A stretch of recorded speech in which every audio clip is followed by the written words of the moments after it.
Ignition sequence start. 6, 5, 4, 3, 2, 1, 0. All engine running. Liftoff. We have a liftoff. 32 minutes past Hey everybody, welcome back. on Apollo Standing 11. Brothers Show, episode something or other, and we're here. Yeah, it's a terrible, horrible day, and I'm just getting the signal right now that you were gonna start the episode off, but I interrupted. So hold on. I was gonna say that according to the president, it's your patriotic duty to get vaccinated, and I wanted to play that that video of that pastor, whatever his name is, when he said that, media says Joe Biden won the presidency, and they did that big whole yeah, I want to do that, but whatever. The media said what? The media said. Yeah, I wanted to do that, but It's the cringiest thing ever. That makes so. There's a lot of, I know that the left and the liberals have a lot of cringe because that's true, but I think the right has just as much cringe sometimes. You think? And that's definitely one of them. That is awful. So what was funny, and it was witty, and it was right at the time. But when they talk about the participation trophies, okay, do they still do that? I don't know, but that just seems kind of old. Whenever they say, "Well, all these kids got a participation trophy," it's like, well, I never got one. That's enough. That's that's been going on for I don't know how Right. how long. So it's just kind of like, oh, okay, wow. It's like you're not really saying anything anymore. It's not the jab that it used to be. Are you talking about how yesterday I showed you that Kid Rock? Oh God! Don't tell me how to live or whatever. Yeah, that's where I got that from. That's oof. So bad. I wanted to watch the video because I am not a fan of Kid Rock. Neither am I. I don't particularly subscribe to that kind of. Whatever that is. Is it music? Is it performance art? I don't know what it is, but I think I listened to 45 seconds of it and I wanted to kill myself. I wanted to Epstein myself, because it's just the lowest common denominator of pandering to the Fox News base, and that Fox News base is getting smaller and smaller and smaller. Especially given today that I saw this today. I don't know if you saw this today or not, Jacob, but Fox News is saying that. Hey, clicked on the wrong article. Let me click over here. Fox News to remove testing option and require employees to get vaccinated. So I thought, oh well, I don't know if if the hosts are going to go along with it, but I thought, okay, what about the guys who operate the camera or the guys that work, or the guys and gals that work in the studios or whatever, or the guys that push the brooms? What about them?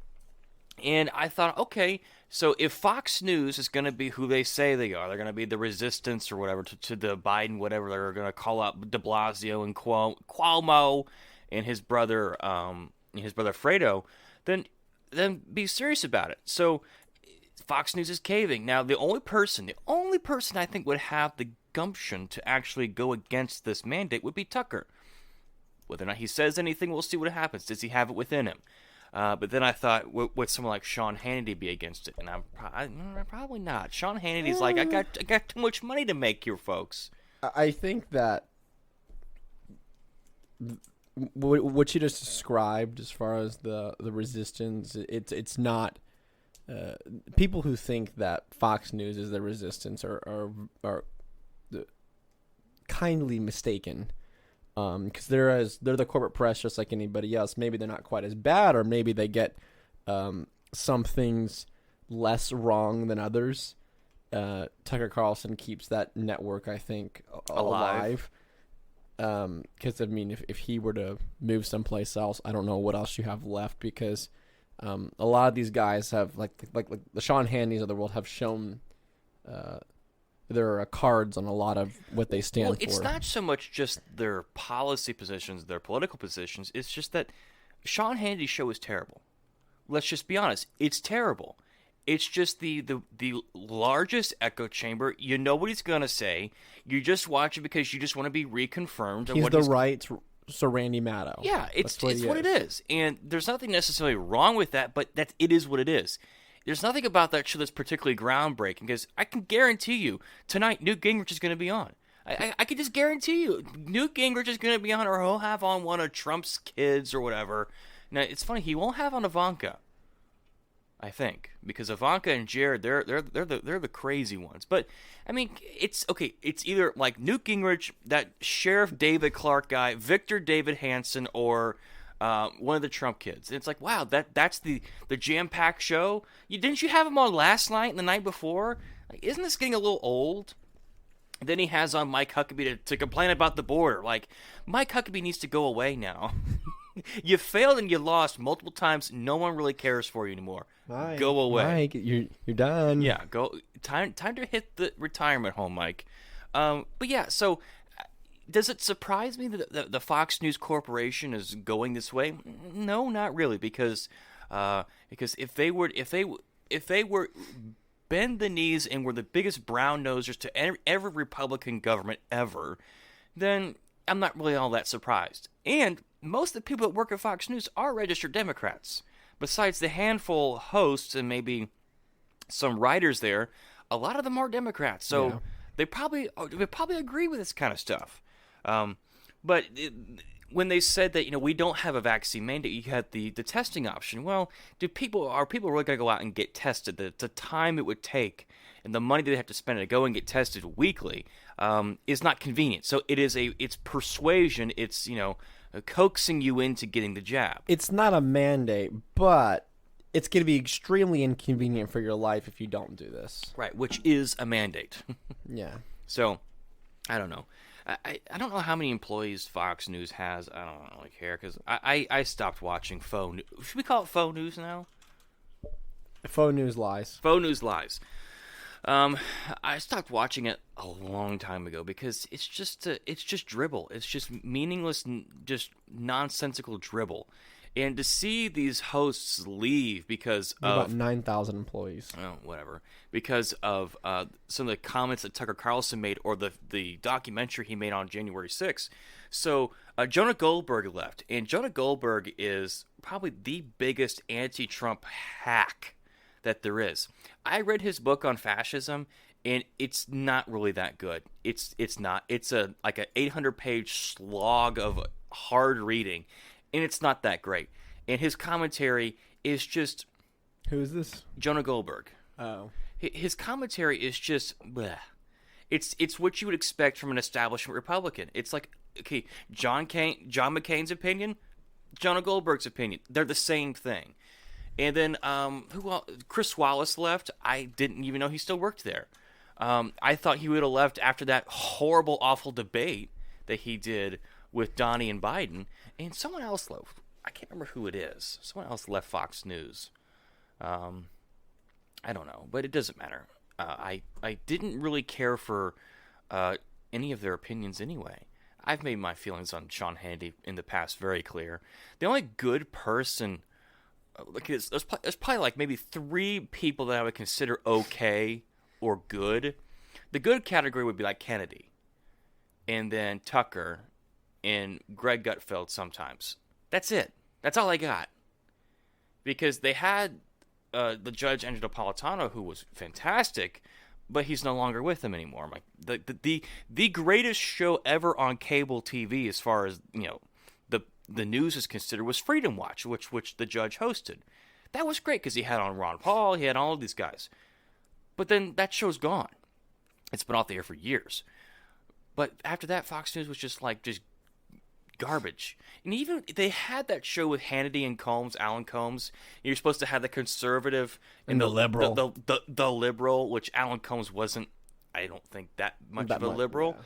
And Sean Hannity's not that much of a conservative. But whatever. He would be offended by that statement. He'd call you a little snowflake, Joe. Yeah, I know. I got my participation trophy over here. But no, so they had on Tom Woods, and Tom Woods was promoting his book. I think I forget which one it is, but Real Dissent, I think. And Sean Hannity had never heard a liberty pointed a view of why the FDR's New Deal was a bad idea. He's like, well, I didn't know conservatives or libertarians had written anything about this. It's like, what? You are the guy. Where have you been? It's you and Rush Limbaugh are the guys on this whole conservative thing, right? And you don't know that there was a liberty point of view of why the New Deal was bad? Well, there's multiple books. Just from what I've been reading in the past couple months, multiple people have been over this. It just shows you that Sean Hannity doesn't read books. Well, so Rothbard and Hayek and Hoppe, of these guys. But see, there's the thing though, is that the old right, the old school conservatives from the from the turn of the century till about 1970, when Bill Buckley destroyed everything, they actually wrote good work on why the New Deal was bad, why FDR was an idiot, why Wilson and Lincoln were all just awful, terrible people. And then we just sort of kind of forgot about that when the Soviet Union was a thing, and Bill Buckley said we got to have an oppressive state to defeat the oppressive state, meaning the Soviets. It's like, isn't that an oxymoron? Isn't that a contradiction? We have our own Soviet Union. We got to have our own United States of whatever to defeat the United States of Soviet Russia or whatever. It's like that's just the biggest contradiction. But there's been so many countless works on FDR and the New Deal. You don't have to look that far. And I mean, unfortunately, they're not written by mainstream conservatives. They're written by people that actually have principles. Into liberty, and maybe because you don't agree with them, they're a little more radical than whoever the current leader with a D next to their name is bad. That's what it boils down to. There were the old right figures who were writing this around the time that the New Deal was passed, and it's like we just have forgotten about it. And I only know this because I've read some of these books and I've known some of these characters. But if you want to know more about it, listen to the podcast, The Old Right, the Mises Weekend, not Mises Weekends, but the Mises Institute podcast with Jeff Dicey. He had on Tom Woods. They talked about this. Fantastic episode because they named the names. Garrett, so many others who were at the time writing on why this was a bad idea. And fast forward 60 years later, and these conservatives have no idea that there was any opposition to this because they are so disconnected from the old right, which was the real right, and they bought into the neoconservatism of the Bill Buckleyites and the William Crystals and all of them, that they just completely forgot about it. And it's where the right went wrong was basically in the 80s and a little before that with the whole the Cold War nonsense. But well, you can even look at a book like The Road to Serfdom by Hayek. This is written back in the 40s, and it completely dismantles central planning and dismantles socialism. Or you could read anything written by Mises back in the 30s and 40s. All of his best work came from that time as well. So there's plenty of material. So if you're shocked by this, you're either one, ignorant, or two, you just haven't taken the time to go and read this yet. And if you're a person like Sean Hannity, the excuses are very, very limited. Yeah. Because you're supposed to be knowing a lot of this stuff. Well, if you're going to be the torchbearer of the ideology, I'm like you probably should know the history of this ideology. If you're going to come on TV and claim how bad socialism is and how bad central planning is, even though really, in a roundabout way, you like central planning, you just don't admit it. These books and these authors and these economists should be on your first name basis. Well, I mean, like they love to point out Milton Friedman and Thomas Sowell, which Thomas Sowell is fantastic. I have nothing bad to say about Thomas Sowell. Milton Friedman, on the other hand, he was kind of wishy-washy on some things. But even they would say, hey, the central planning, the socialism, this doesn't really work, and we know it doesn't work.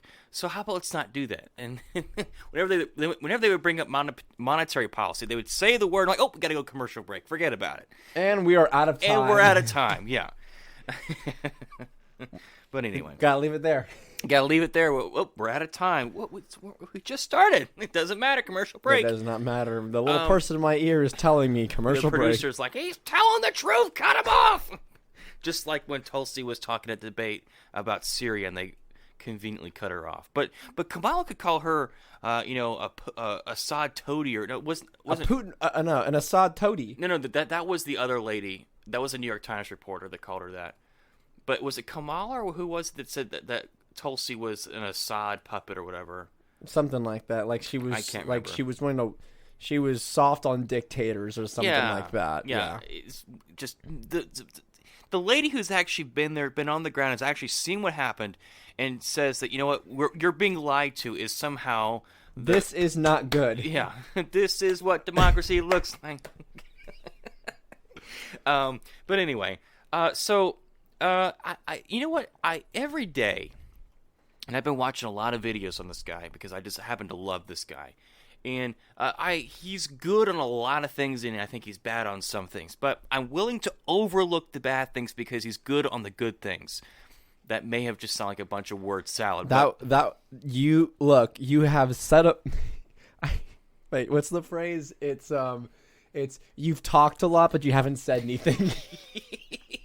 Yeah, I hear you talking, but are you saying anything? It's like you're just rambling, just. But Elon Musk, I tell you what, he has been on a tear recently here the last week or two. Did you know? Didn't he call Elizabeth Warren a Karen or something? He called her Senator Karen. Oh, it's so good. It's good. These are the moments, and I saw that on I think it was on Timcast. I saw it somewhere, not on social media, but that popped up, and I was like, these are the moments that I kind of wish I was still on Twitter, just so I can retweet the crap out of that. Oh, so Senator Karen. All right, so for those of you who don't know, Elon Musk was named Times Person of the Year, which, I mean, well deserved. He's done pretty well this year. He's done a lot has happened in SpaceX, And especially SpaceX this year. Yeah. It's been crazy. Yeah, he's done pretty well this year, and he's amassed a quite a large fortune, which Well good for him. He for him. deserves it because he's created a lot of things. But so Time Magazine says that he is the person of the year, which okay, fine, whatever. And then you always get the there's a reason why envy is one of the 7 deadly sins. Would a Bernie Sanders comment or something? No, it was Elizabeth Warren. She comments on something and says, "Let's change the Riggs tax codes. The person of the year will actually pay taxes and stop freeloading off everyone else." Free? Which What? we'll get to freeloading in a second. But then, then Elon responds and says, "You remind me of when I was a kid and my friend's angry mom would just randomly yell at us for no reason. Please don't call the manager on me, Senator Karen." with the praying hands emoji. God, I love him. He's the best. I'm going to Mars. Please don't call the manager on us, Senator Karen. It reminds me of whenever my friend's mom would yell at us for no reason. Because like, that Elizabeth Warren didn't actually write that tweet. I don't know. I think Pocahontas wrote that. Okay, I know that Bernie Sanders does not. I don't think he writes those tweets, and especially Joe Biden. There's no way Joe Biden. He's not lucid enough to write his own tweets. Yeah. He's just like, what's this Twitter thing? I don't know how to work. Is it a phone? You know the thing. Back in my day, phones had a little rotary dial thing on it. Where's the dial for the phone? Where's the wheel? Where's the wheel? I gotta spin the wheel to call my son, Bo. Oh, God, no. That's a long distance call.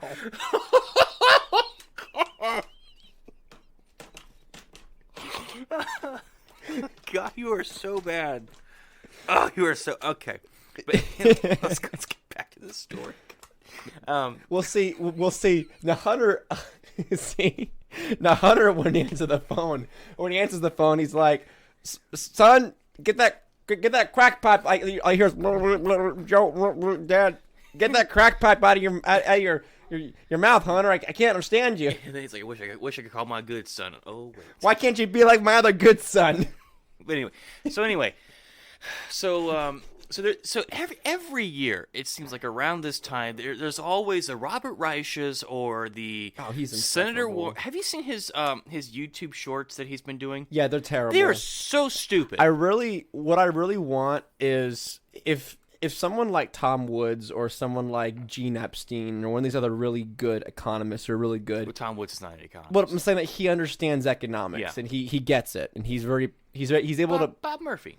Okay, Bob Murphy. If Bob Murphy were to be on YouTube more and have like one of these more traditional YouTube accounts to just sit there and just break these down, just dismantle just dismantle it. I think that is something that I think would be great to see. Yeah. So it seems like every time the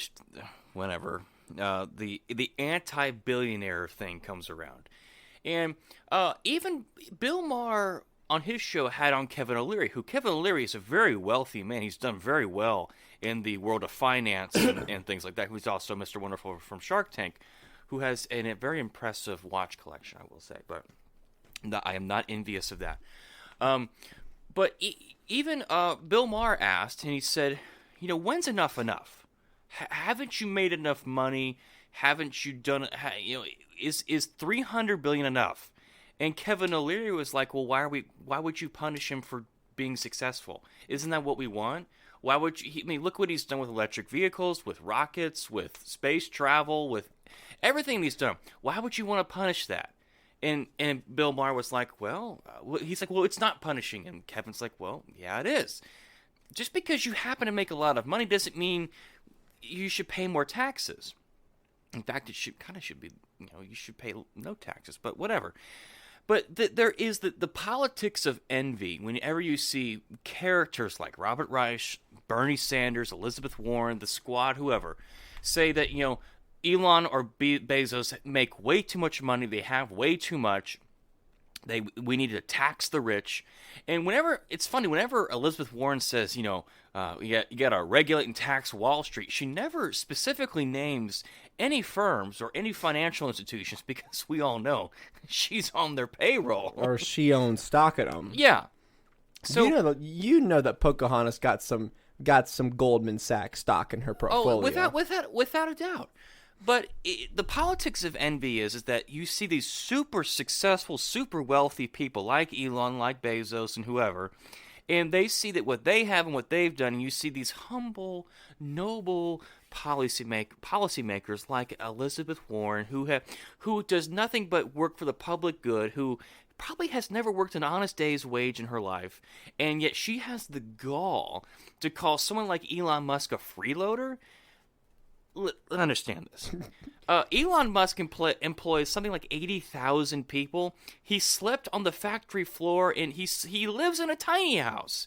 He works 7 days a week. He puts in an insane amount of hours, while at the same time he has like 6 kids, and has had multiple marriages. But whatever. But he's an enormously successful person. He has put numerous people into Earth's low atmosphere or into low orbit, and has put almost half a dozen people on the International Space Station for like 1/10 of the cost. He's building and amassing a network community thing with Starlink to give everyone Wi-Fi across the globe, no matter where you live with a satellite. Is Elizabeth Warren doing that? He has revolutionized the electric vehicle industry. Is Elizabeth Warren doing that? No. What is Elizabeth Warren doing? What is she doing? So everything that Elon Musk has, he has earned. He is not a freeloader whatsoever. Elon Musk has more creativity and more just capacity to create wealth and innovation in his little finger than Elizabeth Warren would ever have in her entire life. Has Elizabeth Warren created any jobs? Has she revolutionized any sectors? Has she done any groundbreaking work with Neuralink? Whatever you think of Neuralink, but that's a pretty big deal. Has she done anything like that? Of course not. That's why she's a senator. Because she is nothing. She amasses to nothing. She is a freeloader. She gets paid with confiscated money. Actual confiscated money. Taxes. That's how she gets paid. She is a freeloader. Everything she does costs someone else something. All the taxes and regulations. Those are things that she does that cost everyone else time and money. If anyone's a freeloader, it's Elizabeth Warren. It's Pocahontas. We need to send her back to the reservation where she came from. She is everything that is wrong with this country, with this government, with our society. It is her. Elon Musk is everything that is right or is best about this country, about this economy, about this society. Why? Because Elon Musk is he's asking the world big questions. Now, he's a believer in climate change. And whether or not climate change is real and whether or not humans are affecting it, he is a true believer, and he's trying to create ways to where we can solve this problem. He has done so much to actually deal with and create solutions in the private sector to climate change. What has Elizabeth Warren done? She has done everything in her power to ignore actual solutions to climate change that she says is going to end the world, right? Elon says, well, we can go to Mars. And she's like, oh, we should tax the billionaires. Elon says, oh, we can look at EVs. We can look at actual renewable energy like nuclear things. And then again, Senator Warren says, we can tax the billionaires to pay for it. Here you have someone who's actually trying to solve these problems, who's looking for ways to solve this. Elon Musk, I think he offered like $1 billion of his own money for someone who could come up with a way where we could, I think it's scrub carbon out of the atmosphere. Yeah, scrub carbon. If you can come up with a working design, he will give you $1 billion. I forget how much the money was, but it was $1 billion of his own money. His own money. Is Senator Warren offering her congressional salary if someone can come up with this solution? No, she's saying tax the billionaires. Elon is coming up with actual solutions where she says tax regulate. Yeah. Oh, we'll have Joe Biden. He'll be the one who's going to solve these problems. Biden. Like, come on. So. Well, it's also two things that I still keep asking people who just say, well, Elon's worth too much money, and then, no, he's not. And so when's enough? I'm like, okay, this is the same argument about how people say that public school teachers need to be paid more money. They need to be paid more money. They don't make enough money, or cops don't make enough money. I'm like, okay, I need a number, because you can't on a check just write more money. Yeah. Or you can't on taxes, or you can't limit amount of money that someone makes. Enough's enough. I need a number. How much money is enough? Is okay. Elon's worth what, $300 billion now? 292 or whatever. Okay, we'll round it up. $300 billion is worth now. Is $100 billion too much? Okay. What number is a allowable amount? Because if you don't have that number, then you can't say too much is too much. Like, that's the thing about economics, thing about numbers, is that you can't say, oh, well, teachers don't make enough money. They should make more money. Okay, well, how much? Well, they should make more money. Okay, well, I can't write more money on a check to give to teachers. You need to give me a number. And these people don't have these answers because they really haven't actually sat around and thought about this. And the second thing is, who are you to say too much is too much?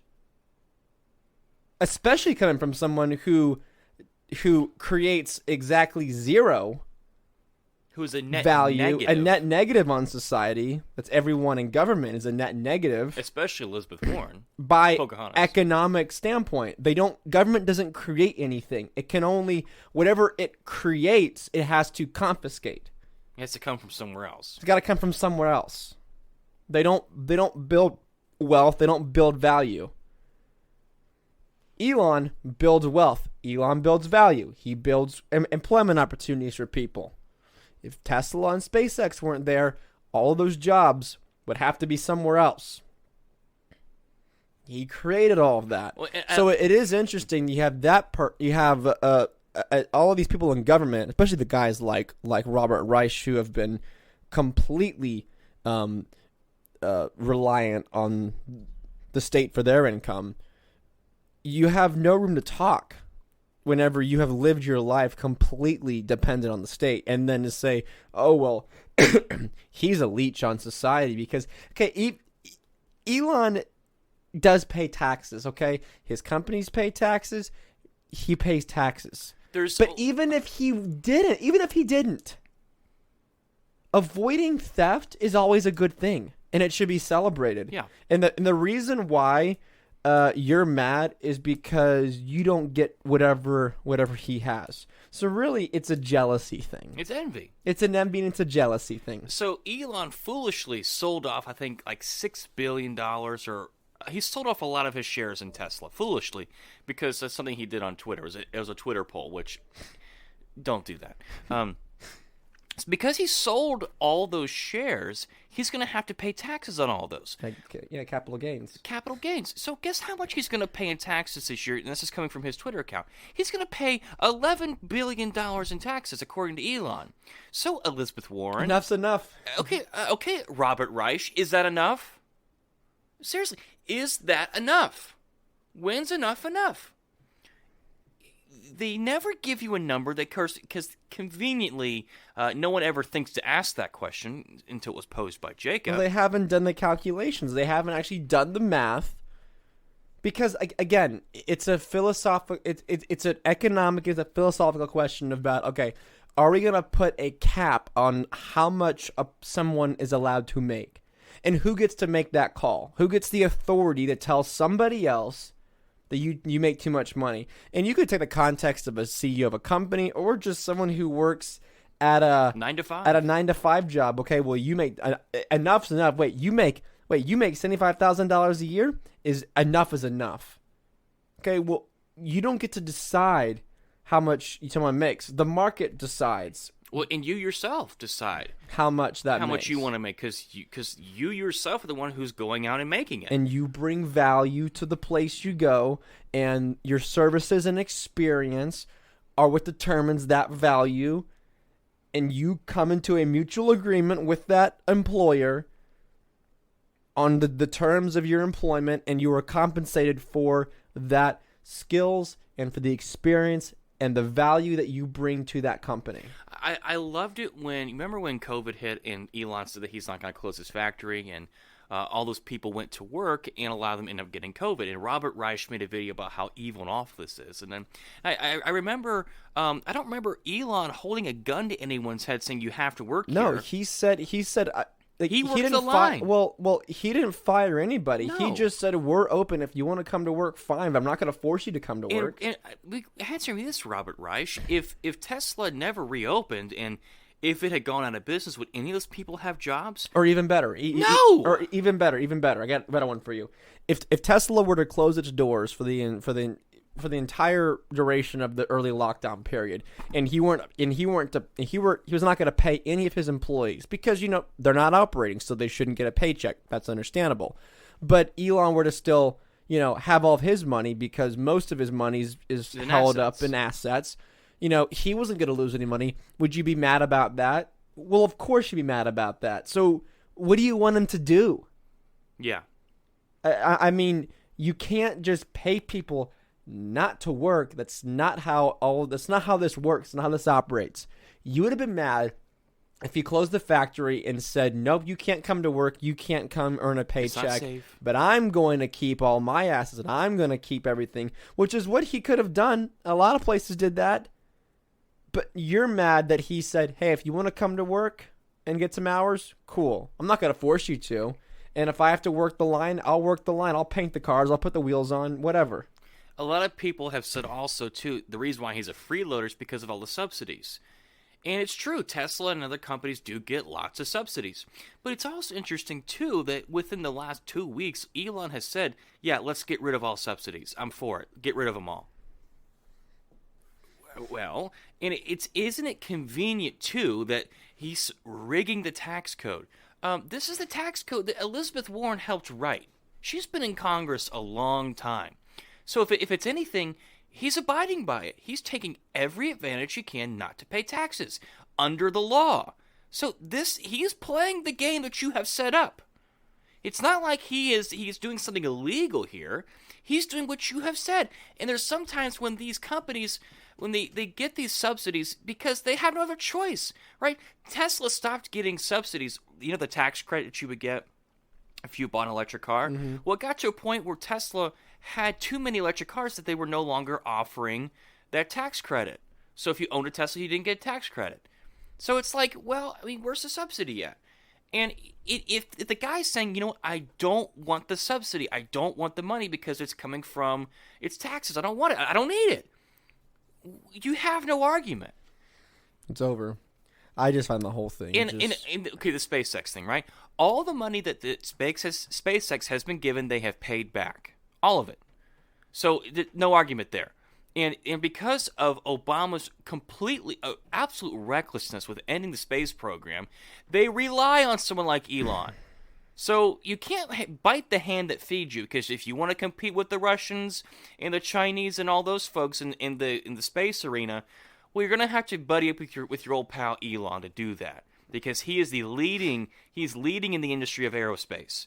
All the other leeches, like Northrop Grumman and all these other Boeing and all these other companies, leeches on NASA in the aerospace industry, he's doing it out of his own pocket, where all these other guys rely on government contracts and government subsidies and whatnot. So, whatever. Senator Karen. I like that name.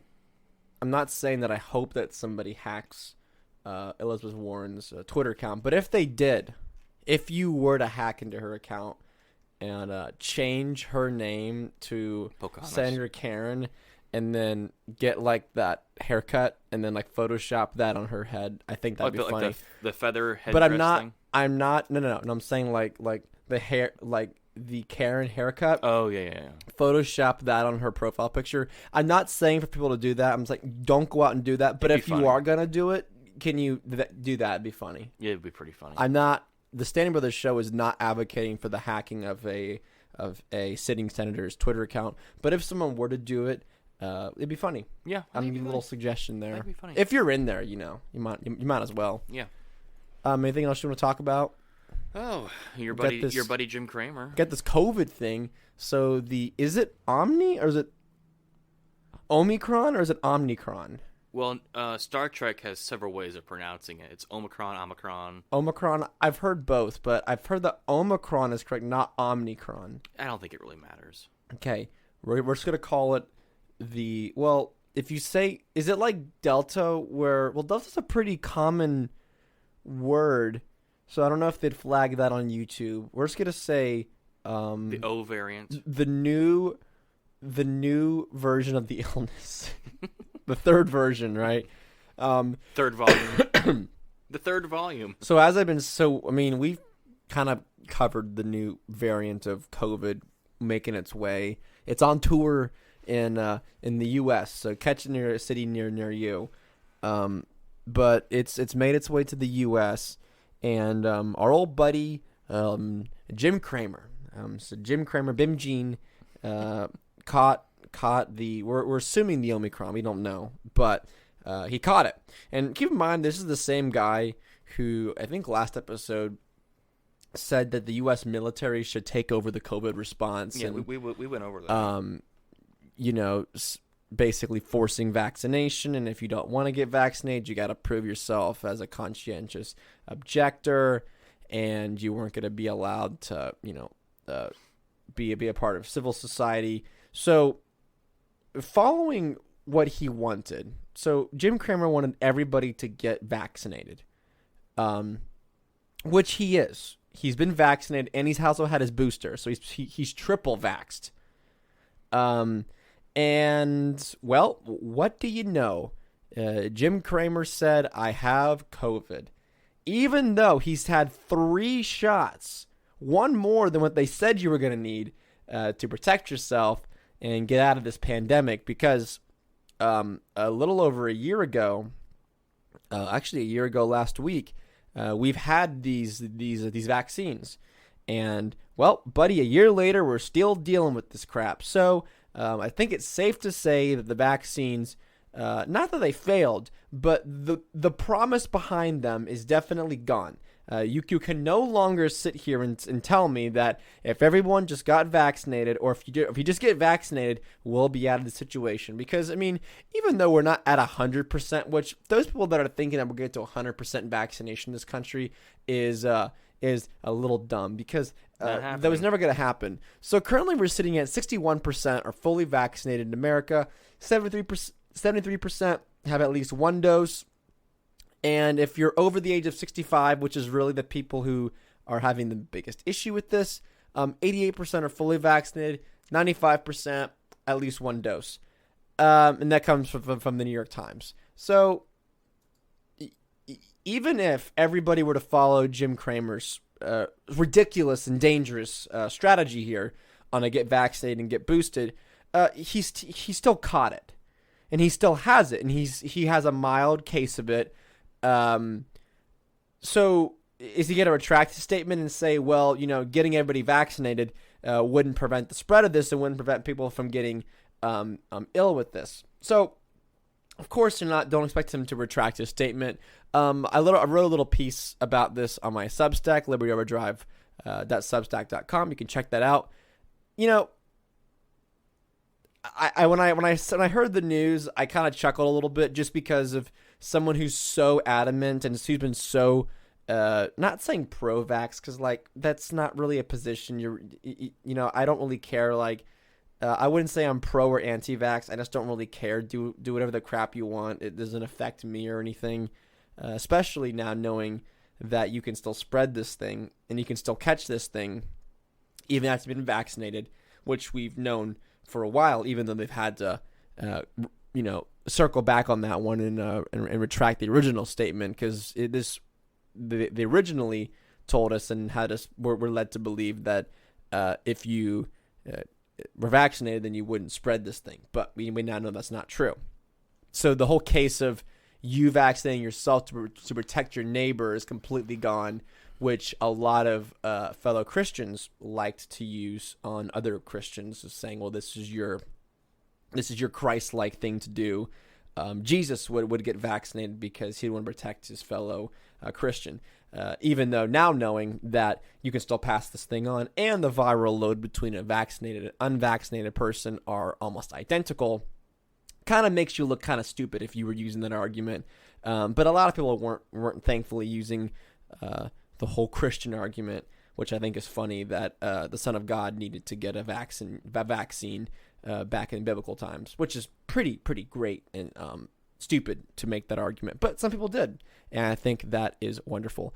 So, I don't wish ill will on Jim Cramer, even though I think he's kind of a schmuck, and even though I think that his rhetoric towards COVID has been extremely dangerous, because he does hold a lot of influence in the media, and a lot of people do listen to him for financial and also advice on COVID. I don't wish him ill will. I wish that he gets better, but I do think it is a little funny and a little ironic that the man who flaunts himself taking pictures, wearing masks, and made a big deal when he got vaccinated, and he's gotten his booster, and he always talks about it, ends up catching it. I do find that kind of ironic and kind of funny.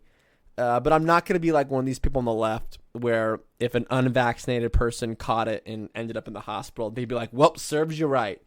I'm not going to do that because I'm not a heartless, the bad word, you can insert whatever word you want there. I'm not a bad person who wishes ill will upon people, because I don't want anyone to die from this virus. It's not what I'm doing, but I also don't want the government to commit basically a military coup and install themselves with police state powers. I really don't. I kind of fall somewhere in the middle on wishing people to die and not wanting police state powers in this country.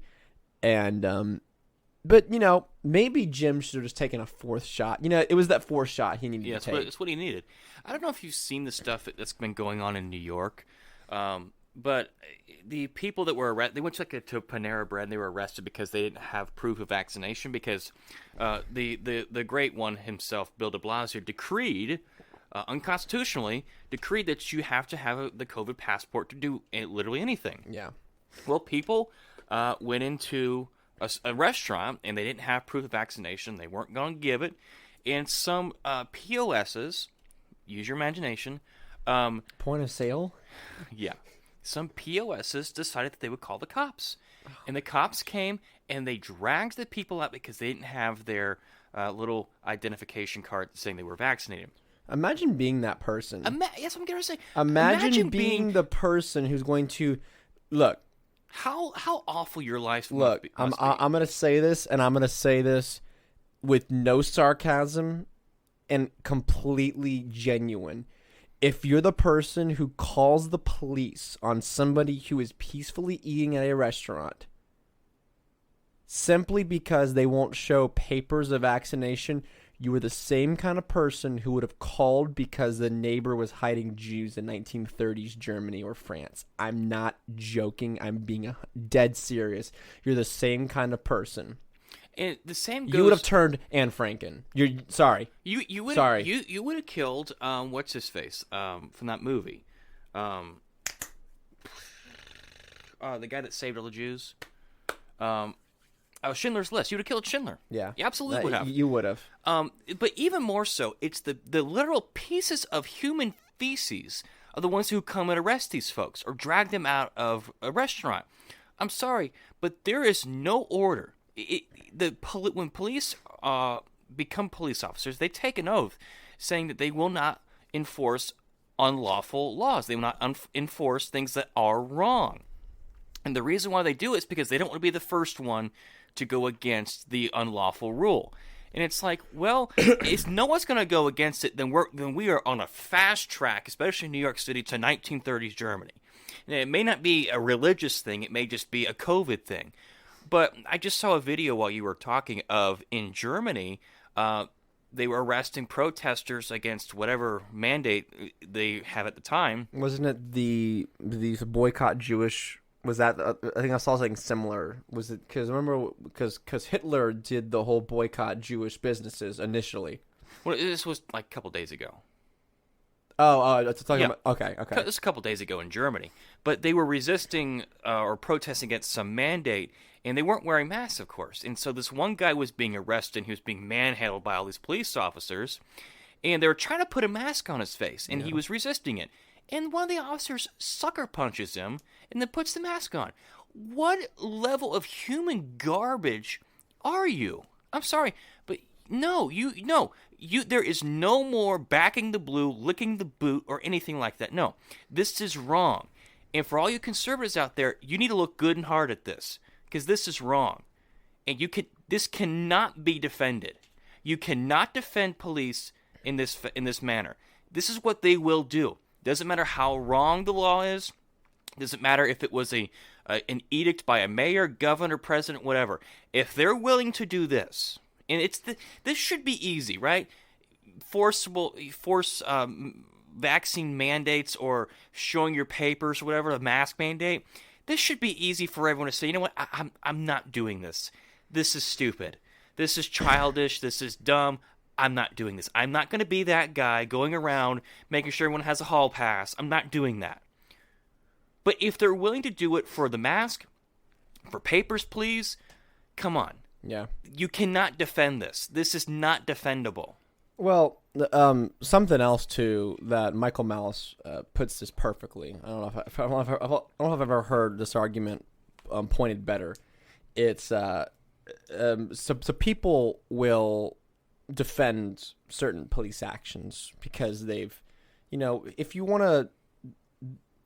The argument of police, I'm a little more nuanced than some of the. Because I do believe that the individual, I do believe there are some good police officers out there. The individual, I think that what I have a bigger issue with is so much of the structuring and the monopoly of force. But it's a different argument, different topic for later. People will say, well, Jacob, these people have a family to feed, right? Right? They got a family to feed. And they're just doing this for a paycheck, and they have other priorities. I'm like, okay, that's fine. That's a fair argument. Then I'll say, okay, how much would I have to pay you to go into Panera Bread and drag out two individuals who are harming nobody, and put your hands on them and drag them out, and with a arrest record that'll follow them for the rest of your life? How much do I got to pay you? And then when someone's like, oh, well, that's a different story. Okay, got a better one for you.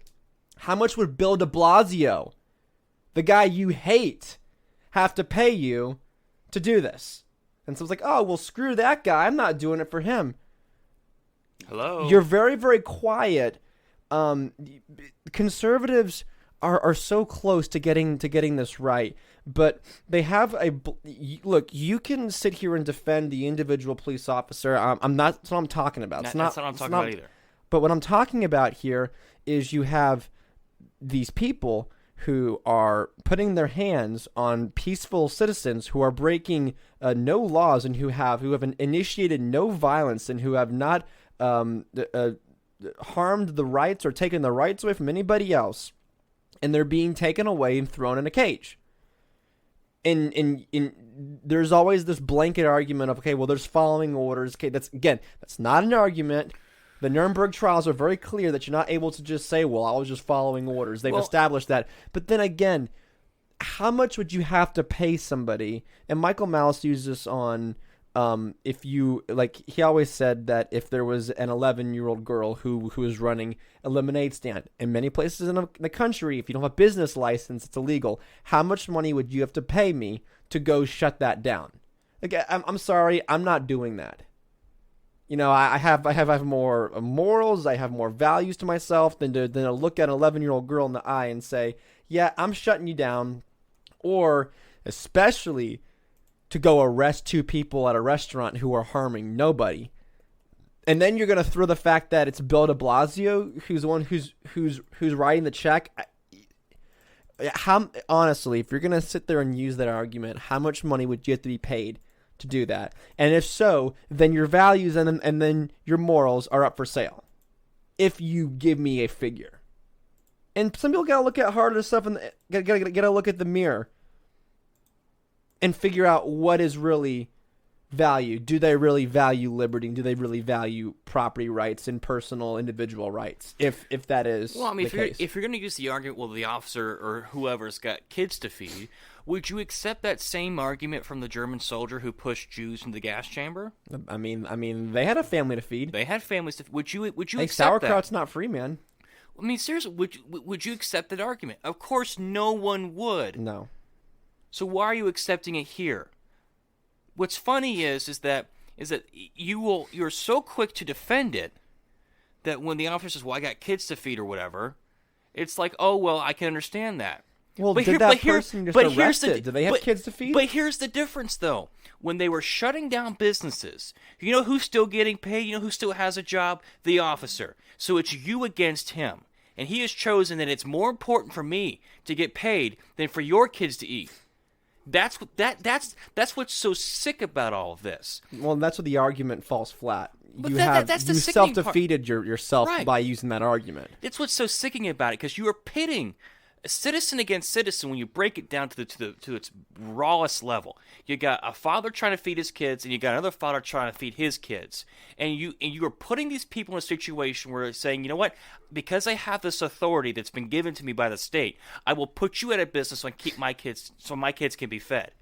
We should not be putting ourselves in this situation. If any, it's the governor's fault, it's the president's fault, it's the mayor's fault. It's the officer's fault for saying, you know what, I'm not doing this. I'm not going to destroy this life. I'm not going to destroy a piece of this community because I want to keep my job. You should not be making that. You should not be forcing people to make that decision. What does Michael Malice always say about COVID or anything in general?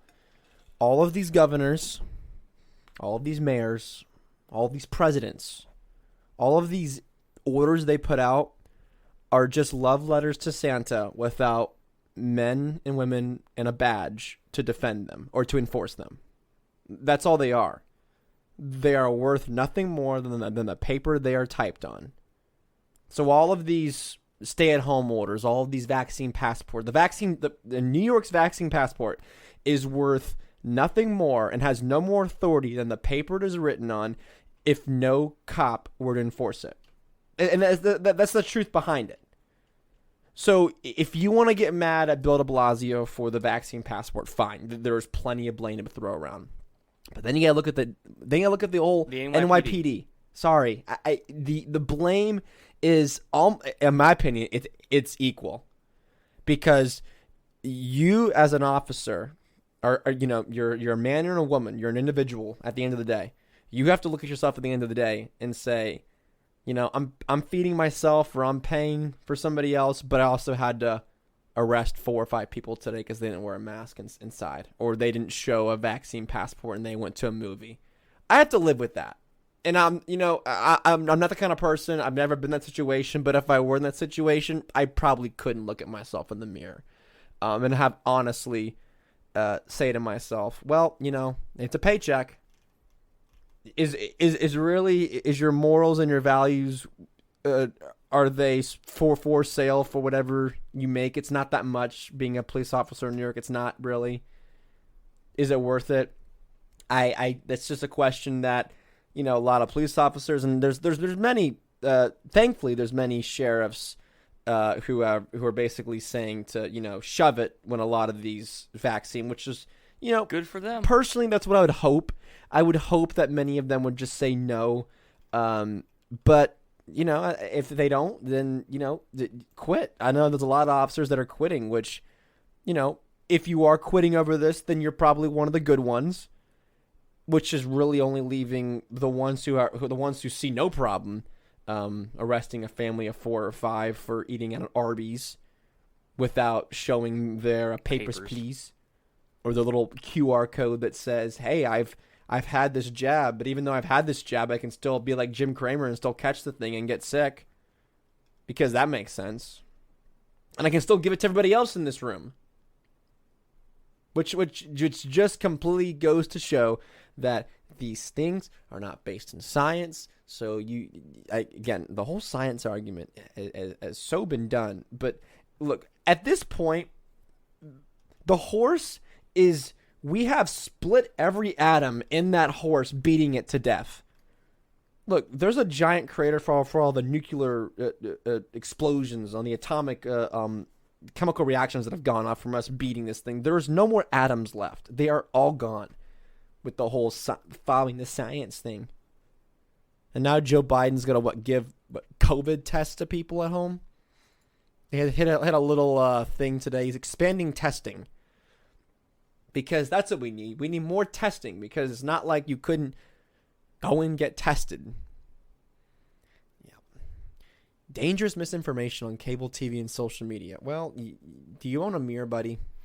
Oh, I was just looking at something that was funny. What? So you remember when Robert Reich called Elon the modern day robber baron? Yeah. Because he made his employees take a pay cut. Yeah. But the employees get stock. Yes. So when the stock goes up, they get more money. Right. Just like Elon. And so Robert Reich says the whole thing about taking pay cut and whatever. And Musk is a modern-day robber baron. Elon so correctly responds to that, saying, all Tesla workers get stocks, their compensation increase proportionally. You are a modern-day moron. He's so good. So last year we kind of did... we're doing this? Predictions. I haven't made any. Predictions for the next year. So do you remember what you predicted? I have no idea. So I remember specifically. It just shows how good they were. Specifically, it was 2 predictions that I said that were going to be true, and they're both COVID related.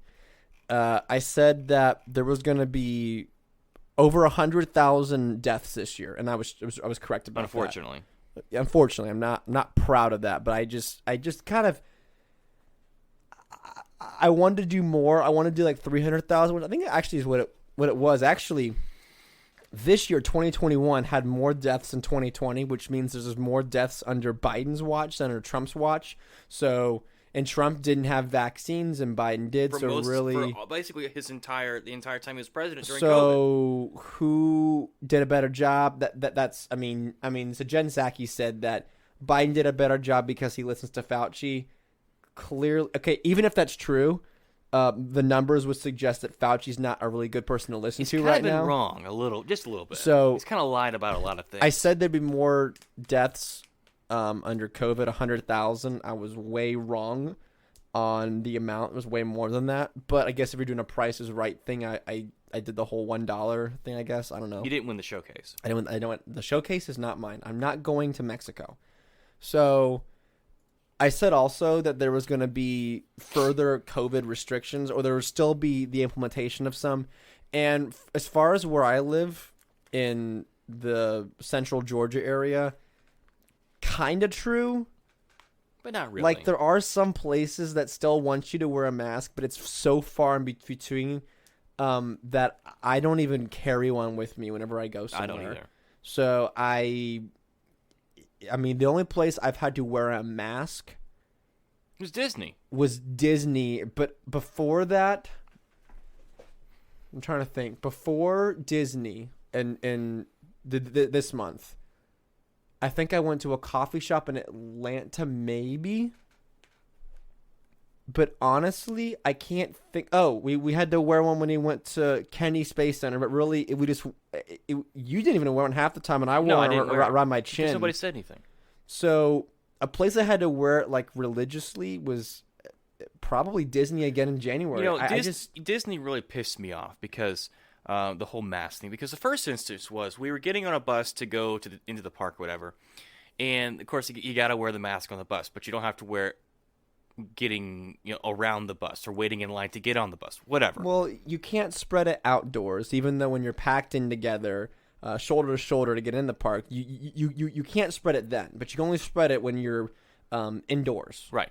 So our little brother, who is, I just love him because of stuff like this, but he didn't wear one when he got on the bus, and the bus driver was like, "Man, you just hard headed," and Johnny just smiled and laughed and whatever. I was like, "That's my brother." And then the second time, we were at the Muppets 3D Vision. Yeah. And there was this family who had some younger kids, and the dad had his mask around his nose or just beneath his nose, and the kid wasn't wearing one at all. I think the kid was under 3 years old, and I think there's an exemption for. It's like 2 or 3. I can't remember. And so the cast member takes it upon herself, because she's the noble knight, to make sure that the mask policy is being enforced, and she just stands there and says, "Sir, can you please put your mask on? Can you put your kid's mask on?" Just the whole time. And he's like, "Ma'am, she's under 3. Just give us a second." And she continues to berate the man and kind of get a little ugly with him. And then he was like, "All right, come on, you're being ridiculous. Just leave us alone." And she's like, "Well, I'm just doing my job, sir. I'm just doing my job." And I poked at our dad, and I was like, "You see what's happening here?" and no lie, she gets on her little phone, the little Karen. She's like, "Arr." And next thing you know, there's other cast members that are coming in on their phones, watching them. And we get into the theater, and the other what's the male version of a Karen? Is it a Kevin? Whatever. No idea. And he gets on the intercom saying, "Make sure you keep your masks on." And as the show ends, we're all walking out, and he says, "Even though the doors are open, you're still inside, so keep that mask on until you're outside." Looking at the family. Yeah. I'm like, you are pieces of human garbage. There is not enough money in this world to that you can pay me, where I will act that way, where I will berate a father of young children for not wearing a mask. It ain't gonna happen. I couldn't do it. I couldn't do it. There's not enough money that Disney could pay me. You could give me Bob Chapek's or Bob Iger's salary for a month. Still wouldn't do it. Still wouldn't force it. So the cast member, I don't know who your name is, the ones who are involved in that situation, you're pieces of garbage. And I'm not trying to be funny. I'm not trying to be cute, but you are garbage. And that's all I can say. I don't care. It's your job. You are garbage. Yeah, I mean, I couldn't do it. I couldn't put myself in a situation, even though, I still think it's wrong, and I'm not gonna defend it. I think the context, though, is sometimes different between the fact that, if let's just say, I'm not defending them. I'm just trying to make sure you get the context right. That, case in point, if you go to a restaurant and they want you to wear a mask while you're not eating, and you don't, and they kick you out, okay. Are you a douchebag because you kicked them out? Yes, but I think that's different than a police officer coming to you and arresting you. Yeah. That still doesn't make the owner of that restaurant right. In my mind, it doesn't make the whole cast member right. I'm not saying they're right either. I think there's a difference though. It's not much. It's not much. There's we're talking millimeters. We're talking millimeters on a some mile scale here. So we're not talking about much. Those predictions. The last time I really had to wear a mask was then. So I guess predictions for next year, because I don't know if we're going to do a podcast next week. We'll see. We'll see what's going on. I don't know that Christmas, usually the news kind of slows down and all the things talk about kind of slows down. I mean, I am working on a Festivus holiday post, so you guys check that out on the 23rd, because if you're not celebrating Festivus, honestly, what are you doing? Oh, and today is 2112 Day, so make sure you guys go out and listen to Rush 2112, because in Britain or in Europe, they always put the day then the month. So today, 21st of 12, 2112 Day. So look forward to that this week. As far as predictions for next year, I'm tempted to say that there's going to be well over 100,000 deaths next year from COVID. But I think that next year, this is going to be a wild prediction. Whatever current restrictions you have now, I think are going to go drastically in either direction. So I think the status quo on restrictions is not going to stay the same. What I mean by this, let me explain. If your restrictions now are vaccine passport, it'll only get worse. Yeah, I can see or go the other way. It'll get way, way better. Like, I think that there's big changes are coming. I really do, especially with next year's midterm elections. A lot of these red states are going to decide really quickly if they have COVID restrictions, they're either going to lift them because, it's really, really bad. It's about time. It's about Enough's time. Enough. Well, not just that, but it'd be hard to get elected governor again if you have these restrictions in place. So places like Louisiana, I think, has a Republican governor. I think, or Georgia, Georgia.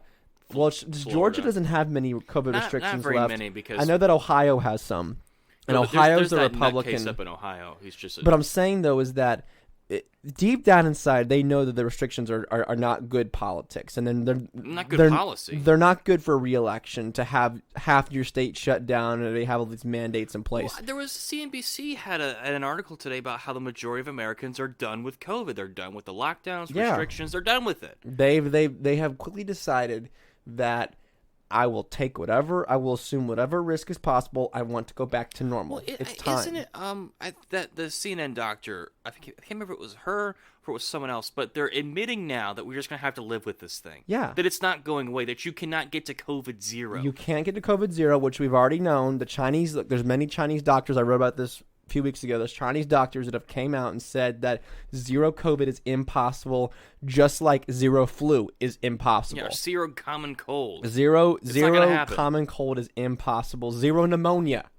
Yeah, how long have we had viral pneumonia in this country or in this world? And that it's impossible to get to zero. So they're coming out and admitting that zero COVID is impossible, at the same time saying that everyone should get vaccinated and everyone should to do this to stop transmission, even though we all know that transmission stopping is impossible. So, I did read, there was a piece that came out from, I think Zero Hedge had it.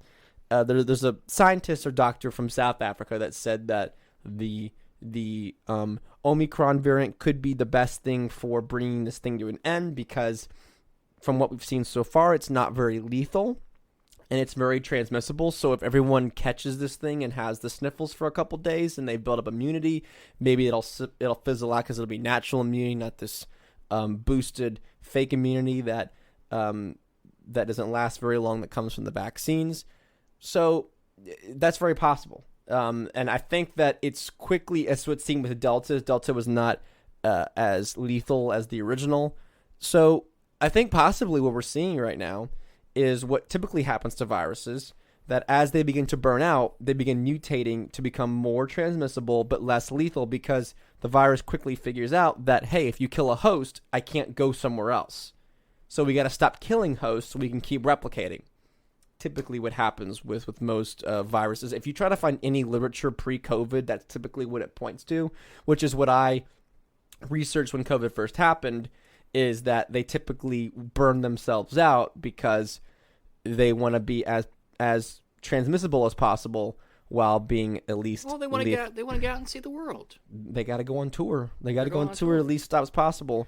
I guess the thing that I can think off the top of my head is that I think both Bezos and Musk will double their wealth in the next year. Double their wealth the next year. They will double. They will. You're saying in 2022, Elon Musk will be worth close to $600 billion. Yes. Do you think he gets to a trillionaire before the end of the end of the decade? Before the end of the decade, before 2030 is either Elon Musk or Jeff Bezos a $1 trillionaire? By the end of the decade? As long as the markets, of course, don't crash. Because like if the markets crash and we have like a 2008 again, which is entirely possible, pending that, do you think that they become a trillionaire? Yes, one of them will. I don't know about both, but I think one of them will. I mean, it's possible both of them could. I think it'd be Musk before Bezos. A prediction: I'm predicting a red wave for the midterms. I think that you're going to see a lot of these. The House and Senate are both going to flip to red. I don't know what the extent of that, but they're both going to be red. Biden's not going to have control over both of them.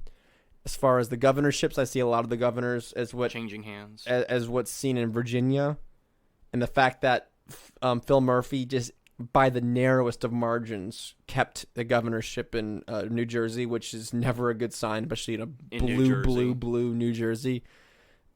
Georgia, I think Georgia is toss up, but I think most of the other states are going to go red. The ones that are close, like California, is not going red. Just stop. New York is not going red. Just Florida stop. is gonna stay with Death Santos. Death Santos. But I think it's going to be a lot of red in the midterms, and I think it's going to be the message. The reason why I made part of my prediction about the restrictions either going one way or the other, based on the governorship, is because a lot of the blue states, who are maybe more purple, the challengers from the GOP, the message is going to be: we're getting America back to work. We're ending this craziness. I'm against Dr. Fauci. I'm against the whole COVID regime. We're going back to normal. Get vaccinated if you want. Wear a mask if you want. I don't care. But we're going back to our lives. That's going to be the message. And I think, as what I've seen from most people, is that they're just done. They're done with it. If they want to get vaccinated, cool. If they want to get a booster, cool. This whole thing that did you see this whole thing that Joe Biden said about it's your patriotic duty, bro. Everybody who's want to get vaccinated has already gotten vaccinated. The only people that are left are those who have not yet been forced to get one yet. Right. So any new people that you see, I guarantee you, are only getting vaccinated out of obligation, not because they want to. Did you see that Bill O'Reilly and Trump got booed for getting the vaccine and the booster? Oh, I don't doubt it. So Trump and Bill O'Reilly are going on this history tour, which if you're looking through Bill O'Reilly for American history, you've gone to the wrong place. But whatever.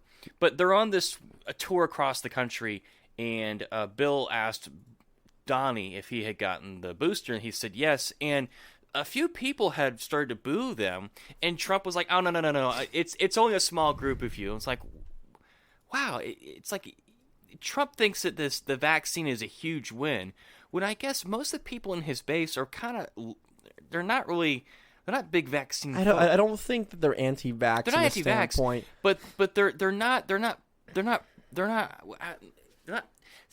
I was gonna say they're not pro-vaccine, but that sounds like they're anti-vax, which they're not. No, what they're against the whole media narrative of it. They're against what the vaccine stands for. Yeah, that's what it is. Like that's where I'm at. I don't hate it. Like, look, whatever. Not anti-vax. Like, whatever. I don't care. It's not I treat the COVID-19 vaccine just like any other medical procedure. I don't care. It's none of my business. Do I want research about it? Absolutely. Alex Berenson's doing the best. Alex Berenson's Unreported Truths at Substack.com if you want to check out what's really going on with this. Will I point out the positives and negatives of it? Yes, because that's how you should do it for every medical procedure. It's a medical procedure. But I think what the Trump supporting base and what they've not been able to vocalize very well is when I see people that say, well, this vaccine's the mark of the beast. No, it's not. Just stop. It's not. Whatever mechanism they may use with the vaccine, that's different. Like a vaccine passport is not the same thing as the vaccine. So we got to stop with that. But I think they hate what it stands for. they hate the argument or the narrative, well, if you just take this, things will go back to normal. And correctly, a lot of people call it out BS and said, well, that's not true because now we're seeing boosters for everybody, and It didn't happen in Israel. And you're seeing in Israel, you're seeing a second booster. So you have 4 shots. Keep them track 4 shots now.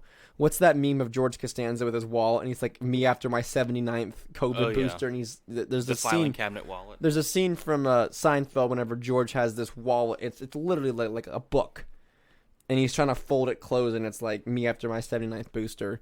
But that's where I think that they've mischaracterized with the outrage that they have with the vaccine. It's like many of these people are, incorrectly saying that, well, it's killing people and it's dangerous, and yes, the VAERS report is problematic compared to other procedures out there, and I'll fully admit that. But I don't think it's necessarily dangerous. I don't think if you take it, you're gonna your skin's gonna melt off. Even though there was that one guy that it happened, I made fun of that. Well, see, I don't. Not for most adults, but for kids, yes. I don't think that young people, like in the ages of 3 and 5, should be getting this. But that's not my decision to make. No, that's the parents' decision to look at. Okay, look at COVID and see where my kids fall. Comorbidities, are they healthy? Are they young? Look at the statistics of them chance of catching this and dying, and then look at the statistics of the vaccine and whatever side effects and protection, and then make a decision based on that. Like I don't have any. There's people that are like, oh, kids are being vaccinated. That's not talk to your doctor. It's not my call. That's to talk to your doctor. But I think that's where a lot of Trump supporters get this wrong, is that they're mad at the procedure, and they're not mad at what the procedure is being used for. And that's where I have my issue with it. Is my issue is that what this is the narrative behind it, and what is being pushed alongside the medical procedure. Like if someone gets vaccinated, I'm like, okay, cool. Like I don't think of you as like selling out, or I don't think you as like some like weird liberal person. That's cool. You did something for yourself. That's fine. That's none of my business. But like if Trump got it, fine. Like cool, whatever. Yeah. That's his decision to make. I think that what Trump should say is that I'm against whatever passports. Get mandates. Vaccinated if you want. Do whatever research you want to do. Talk to your doctor. But I'm against the mandates. That's a fine. That is a perfectly justifiable position to have. Another prediction I have is that we had a really great conversation last night with a friend of ours after we went and did something. But we talked about some of the stuff that's been going on TikTok recently with the GHS. The school shooter thing on the TikToks. The school shooter day or whatever. Yeah. It's stuff like that, all the craziness that's been going on the TikTok. I think that is going to get much worse. I think the culture will get much, much worse over the next year. I am not very, what's the word? Optimistic on the way the culture is going, especially with the promotion of degeneracy that we see. It's like a boomer. Okay, you can't. Okay, I'm sorry, but you cannot. You cannot look at what mainstream pop culture pushes out and say that this is redeemable and that there is what's the word? You think of quality and substance. Yes, you can't. You cannot honestly say that. And you guys kind of educated me a little bit because I've been out of the whole social media thing for so long. Yeah. I don't know how any of this stuff works or what any of this stuff means. And I think people will get more and more addicted to their phones. And I think we'll see more and more depression among young people. And, yeah. And, it's just a lot of things that are not good. Yeah. Yeah, I mean, I'd have to agree. I not to ramble too long. We're well over an hour, but... I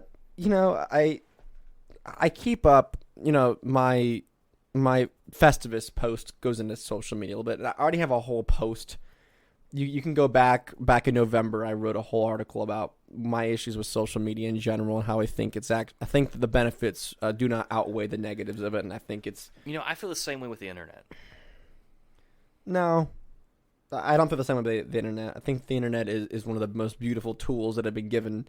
To humanity. I think it was at one time, But what it has turned into now, I don't think. But you have to understand the internet. Without the internet, you don't have the liberty movement would not be able to exist without the internet. We're solely purposed on access to the ability to network and talk to people. I get all that, but at the same time, though, we still haven't won anything. I mean, yet, but the idea that you would have. Okay, I'll put it this way: if we had any chance to win, it's solely okay. Without the internet, there's no chance of winning. So with the internet, we have a chance. There is an opportunity there. Without, if all you had was 3 news networks on TV, the New York Times, the Washington Post, that's all you had. You know, imagine COVID with just that. Without your Alex Berenson, without your Tom Woods, without the Michael, without all these guys. There'd be no out. That'd be it. It's over. If government and the corporate press controlled all forms of communication, all forms of information was solely controlled by the corporate press and the state, there would be no way out of there. There would be no looking at VAERS reports and looking at actual doctors who break the mold of what the narrative is. That wouldn't happen. Well, I mean, I don't disagree with that, but at the same time, look at RussiaGate. How many? Yes, but you defeated your point. Now, hang on a second. RussiaGate was debunked by people on the internet. But it took 4 years. But it still was debunked. But hang on a second. I'm not saying that. I just think that the costs of the internet that we're going to have to deal with in the future outweigh the benefits that we see now. Because when you look at the stuff like the metaverse and deep fakes and all that kind of stuff. Well, that's when you're taking the internet into a whole. It's not the internet as far as a tool to store and share information. That's all the internet really is. It's a tool to instantly share and store information. And to access it quickly. That's all it really is. Well, I mean, you look at things like we have the history of the world in the palm of our hands with our phones, right? And yet we are dumber than we've ever been. But that's not the fault of the internet, though. That's the fault of what people have designed certain programs, applications. Okay, look. I'm not to ramble on too far, but you're trying to put in terms of TikTok and the internet, when they're both inherently designed and cater to extremely different things. And one is a product of the tools that are there, okay? You have... The internet has given us TikTok, which is an abortion to society. It's so irredeemably stupid and Chernobyl. Pointless. It is the Chernobyl of the internet. But you've also got WikiLeaks. WikiLeaks does not exist without the internet. You understand that. Yeah. Substack does not exist without the internet. So, yes, you have these terrible, horrible, irredeemable things that I'm not questioning. But you also have things that without the internet, you would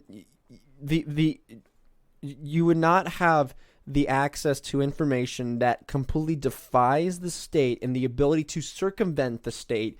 Gray markets and black markets do not exist without the internet. I understand all that. And, so I think, and I'm maybe I conflate the two, but this is just an idea that I've been mulling over the last few weeks. Is that since the advent of the internet, the society has just gotten so much worse, and you can't say that I'm really all that wrong. Because yes, for every good thing the internet has produced, there's always like 10 bad things that it produces. That's a probably true statement, and that's mainly because is that just a problem with humanity? Well, probably. So the internet has been able to amplify humanity in its best and worst of ways. That's just again, you have to look at it.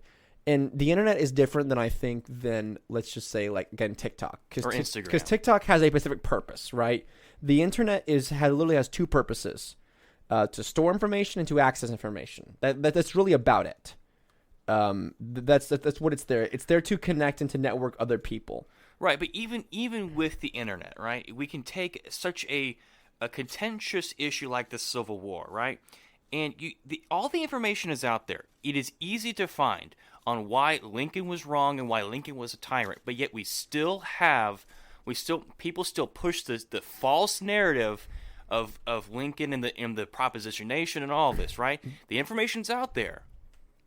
Let me ask you this though: without the internet, would you have any easy access to the correct information? No.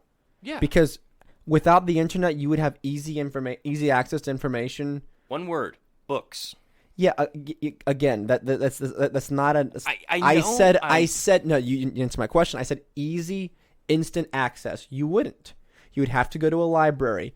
Let's just say that library does not carry that book. Okay. All right. They curate that book. So really, at that point, if you don't, let's say you don't have a library nearby, or that library does not carry that one book out of 10 that talk about the Civil War and talk about Lincoln, you have no way to have that information. The only information you would have is from a government textbook or what the corporate press happens to tell you. That's all you'd have to say. I just see, okay, when the internet first came out, right, it was Hollywood's version of the Wild West. It was a free-for-all. There was no regulations. There was no oversight. It was the purest form of free market capitalism that ever existed. But then we get governments, and we get regulation, and we get the Big Brother, and we get all of this stuff, and it's turning into something that's going to enslave us. I think that's going to happen, especially with the metaverse and what that crackpot idiot Mark Zuckerberg wants to do. The metaverse, that kind of stuff freaks me the frick out, because it's gonna get to a point where if you're not on the metaverse, if you're not digitally somewhere out there in the cloud, then you won't be able to have access to the rest of the world. Getting a job will be hard. Doing anything will be hard if you're not in the metaverse. And it's going to get to a point where people like me and people maybe like you will say, hey, this is not a good idea. Let's not do this. Fast forward 50 years, and you will be the crazy guy crying, in the middle of the street with your bullhorn about how the metaverse is destroying the world. And everyone's like, what the metaverse? This is whatever. That kind of stuff scares me. But see, look, you have to understand, what you're mad about is not the internet. You're mad about Facebook, and you're mad about the metaverse. But how can you differentiate the two? Just like how I can say I'm mad at TikTok, but not mad at WikiLeaks. But we're getting to a point where the internet, but the internet, where you will have to upload your consciousness, or you will have to upload part of you. That is just on some metaverses servers. Metaverse is not the internet. You're conflating the two. You are okay. The internet is like roads. Okay, the internet is roads. It is the ability to go to place and to be able to go there quickly. You're saying, well, I hate trucks, or I hate blue cars because blue cars are going to be bad and they cause more accidents. Or another example, the internet is just the ocean, and the ocean is how you travel. And you're saying, I hate all tankers. No, because it is just a vessel that utilizes the internet. That's all it is. I think WikiLeaks are red trucks, and TikTok are blue trucks. Hang on a second. That's what it is. I think you're oversimplifying it just slightly. My position on this. I think the world might be a better place if we didn't have the internet. Because I'm looking too much into this stuff and it's freaking me out right now. And I'm not saying that this is my firm position on this. This is something that I'm working through, and this is why we're talking about it. If the Are you taking the Ted Kaczynski argument? I don't know. That's why I'm working through this. Because if you're taking the Ted Kaczynski argument, you gotta be mad at television, you gotta be mad at radio, you can't just look at the internet and say, okay, well, the internet's bad. Because if you get rid of the internet, then all you have is TV and radio, which is dominated by the state and corporate press. The internet is the last bastion of mass communication that is not that's not strictly controlled by any one entity.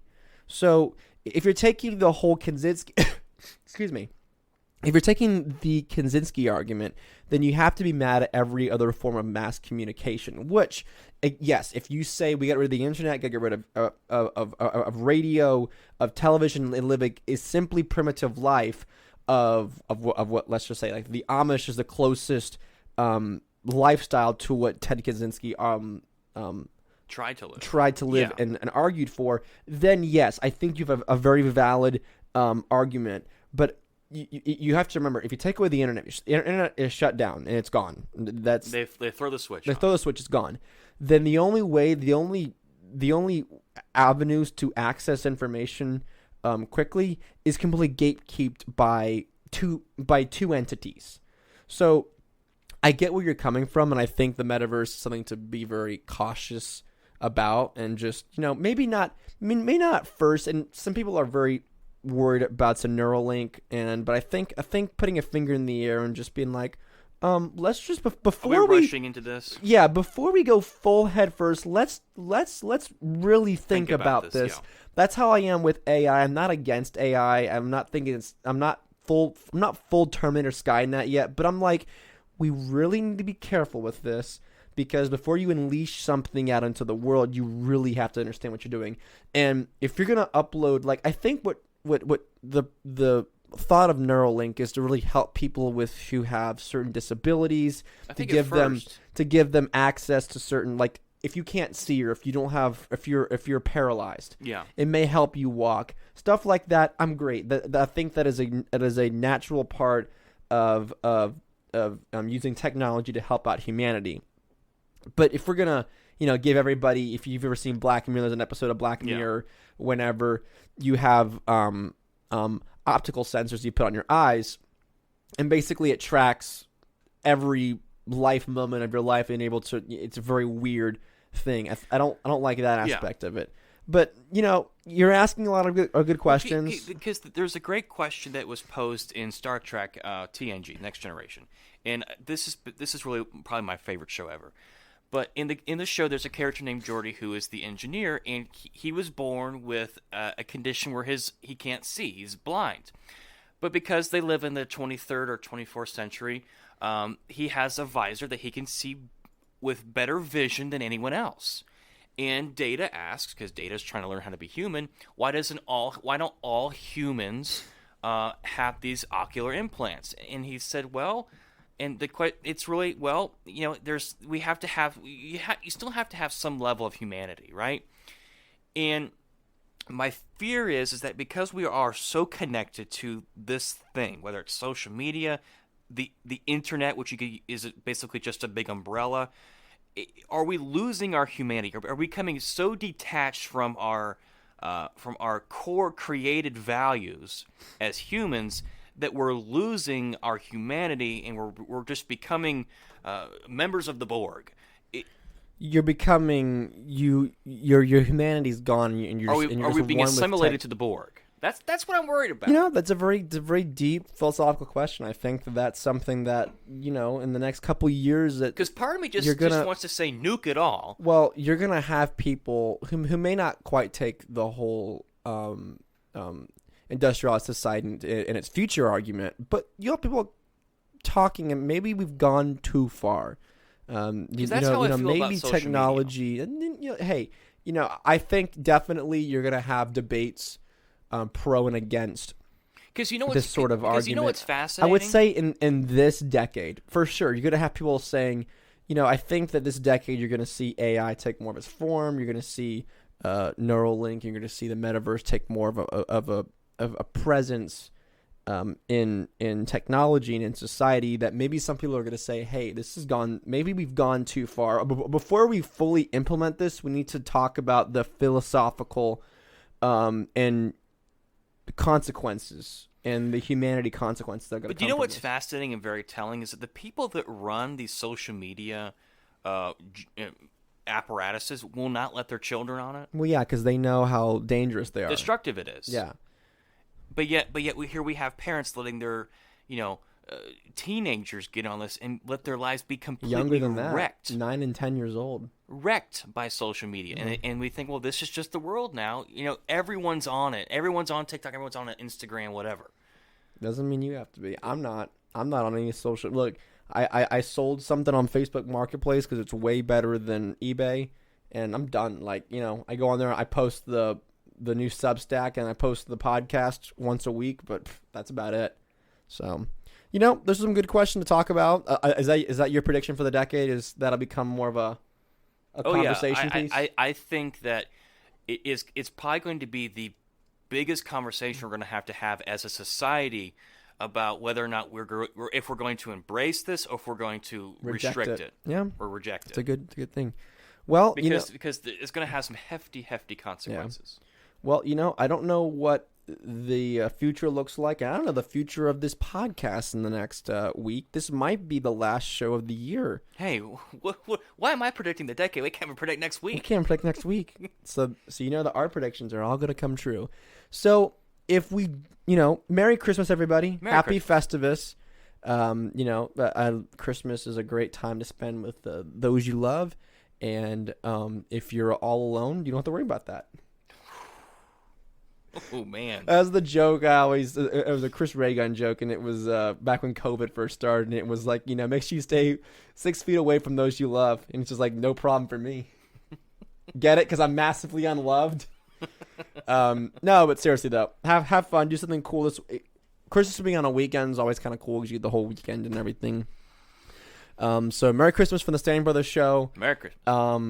If you celebrate Hanukkah, sorry, happy post Hanukkah because it's already in the past. And Festivus, of course, is on Thursday. Which, if you want to know what Festivus is, The Strike episode of Seinfeld. It's called The Strike, so you can celebrate with us. Every year we watch Festivus, or we watch The Strike, and we celebrate Festivus. Which you make a meatloaf. Yeah, meatloaf is the traditional Festivus dinner, and then you sit around. No, it is. It's true. It's what she makes. Estelle Costanza makes meatloaf for Festivus. So you can have your meatloaf. You can talk about all the ways that your family and people have disappointed you over the last year, and then you can bite somebody. Feats of strength. I'm doing my little ranting, airing grievances. I think if you're still on Twitter, Rand Paul usually does a good airing of grievances on Festivus. Which Those are always fun. Is always pretty cool. So if you're on Twitter, go check out Rand Paul's airing of grievances on Thursday. And if this is the last show of the year, Happy New Year. I'm really in my latest article, the latest full length one, I talk about why I think Liberty is going to win. Go read that. I put a lot of heart into that post, and I'm genuine about everything that I say in that, and I'm not just fluffing this up just to get people hyped. But 2022 is going to be a cool year, I think. There's a lot of cool things happening in the LP, a lot of cool things happening in Liberty. Shane freaking Hazel's running for governor, which we know that's going to be a riot, and it's going to be freaking awesome. So, be on the lookout for his campaign if you live in Georgia, and figure out a way that you can support him if you want to. But, one thing I always say is a lot of conservatives, which I think a lot of people who listen to this show are either liberty-minded or they're conservative.